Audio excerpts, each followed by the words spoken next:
Good morning, Jim Barrett from RJL. Monday morning, October 7th.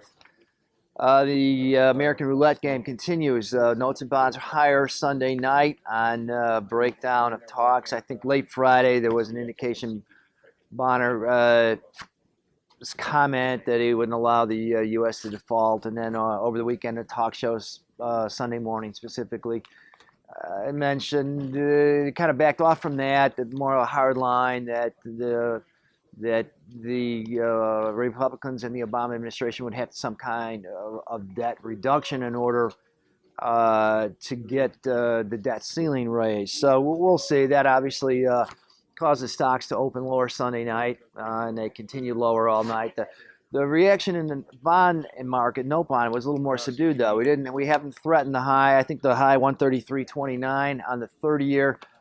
Today's high maybe 2021, and we're backing off just a little bit as stocks recover once again from a much lower start. I don't know who out there is selling S&Ps 15, 16 lower. I mean, that hasn't been exactly the recipe to make any money the last couple of years, but that's how we started anyway. S&Ps are up off those lows as we speak, and notes and bonds are falling back a little bit.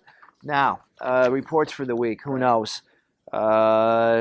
I mean, there's the regular schedule, but who knows whether or not these things will actually have been compiled or will be released. There are Fed governor speeches that will go on, I'm sure.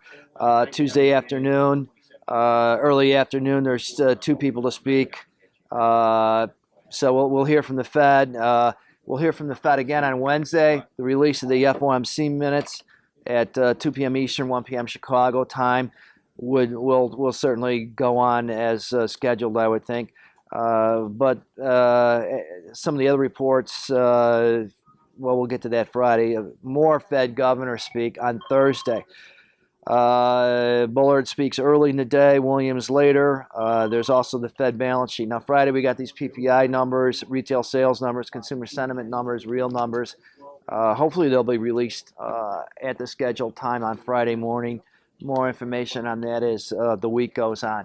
So the roulette game, again, between Congress and the administration will continue. That's the biggest driver here. It's sort of a tough thing to game, obviously. The next thing influencing prices will be the Fed governor's speeches. So, I mean, that's our own version, or the monetary version of roulette. It's kind of a strange market. It could be an interesting week. I mean, these guys got to come to some decision or not by October 17th. That's only 10 days away. I can be reached at 800-500-2461 to discuss any futures market. Please give me a ring. And remember, there is a risk of loss in futures trading. It's not for everyone. Thank you.